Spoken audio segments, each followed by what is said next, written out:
जिस बिल को लेकर बड़ी चर्चा थी उस पर जमकर हंगामा भी हुआ और विपक्ष ये उम्मीद लगाए हुए था कि जब ये बिल पेश होगा तो एनडीए की बनावटी एकजुटता का सच भी सामने आ जाएगा।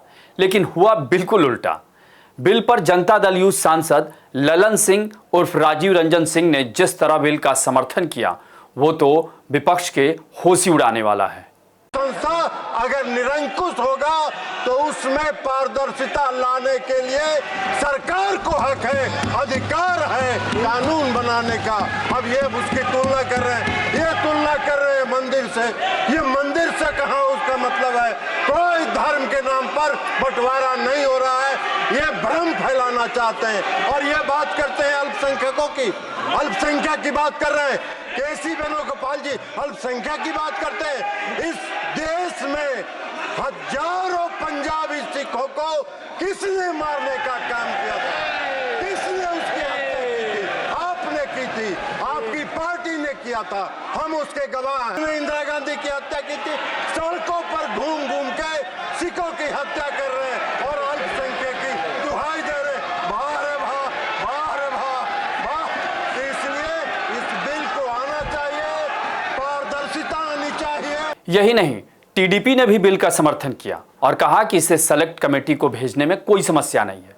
जबकि लोक जनशक्ति पार्टी रामविलास पासवान गुट के चिराग पासवान ने कहा कि बिल में कुछ भी तो गलत नहीं है और यह मुसलमानों के खिलाफ भी नहीं है। यानी देखा जाए तो एनडीए के सबसे बड़े घटक दलों की ओर से इस तरह बिल का समर्थन करना विपक्ष के लिए किसी बड़े झटके से कम नहीं है। वहीं अल्पसंख्यक मामलों के मंत्री किरण रिजिजू ने वक्फ बोर्ड संशोधन बिल, जिसका नाम अब unified Waqf management empowerment efficiency and development act 1995 होगा, उसे पेश किया और फिर इसे जेपीसी में भेजने का प्रस्ताव भी कर दिया। महिलाओं के लिए, बच्चों के लिए और मुसलमान समाज में जो पिछड़े हैं, जिसको आज तक कभी मौका नहीं मिला, जिसको दबा के रखा हुआ है, उनको जगह देने के लिए ये बिल लाया गया है। वहीं विपक्षी दलों ने इस संशोधन बिल का विरोध किया। इस दौरान सपा प्रमुख अखिलेश यादव और गृह मंत्री अमित शाह के बीच कहासुनी भी सुर्खियों में रही कि आप लोकतंत्र के न्यायाधीश हैं और मैंने अध्यक्ष महोदय सुना है इस लॉबी में कि कुछ अधिकार आपके भी छीने जा रहे हैं, उसके लिए हम लोगों को लड़ना पड़ेगा आपके लिए। अध्यक्ष महोदय, मैं इस बिल का विरोध करता हूं। अखिलेश जी सिर्फ विपक्ष के नहीं है, पूरे सदन के हैं। इस तरह की गोलमोल बात आप नहीं कर सकते हो। आप नहीं हो अध्यक्ष के अधिकार के संरक्षक। एक मिनट। जबकि एआईएमआईएम प्रमुख असदुद्दीन ओवैसी ने सरकार पर निशाना साधते हुए कहा कि ये सरकार वक्फ बोर्ड की स्वायत्तता छीनना चाहती है और उसके कामकाज में दखल देना चाहती है। Bill patently violates the principles provided in Article 14, 15 and 25, so it is both discriminatory, arbitrary. It is a grave attack on the basic structure of the Constitution as it violates the principle of judicial independence, separation of powers. लेकिन वक्फ board संशोधन bill पर बसपा प्रमुख मायावती का social media platform x पर लिखा post काफी अहम है। मायावती ने लिखा कि केंद्र एवं यूपी सरकार द्वारा मस्जिद, मदरसा, वक्फ आदि मामलों में जबरदस्ती की दखलंदाजी और मंदिर एवं मठ जैसे धार्मिक मामलों में अति दिलचस्पी लेना संविधान एवं उसकी धर्मनिरपेक्षता के सिद्धांत के विपरीत, अर्थात ऐसी संकीर्ण एवं स्वार्थ की राजनीति क्या जरूरी। सरकार को राष्ट्र धर्म निभाना चाहिए। मंदिर, मस्जिद, जाति, धर्म एवं सांप्रदायिक उन्माद आदि की आड़ में कांग्रेस एवं बीजेपी आदि ने बहुत राजनीति कर ली और उसका चुनावी लाभ भी काफी उठा लिया।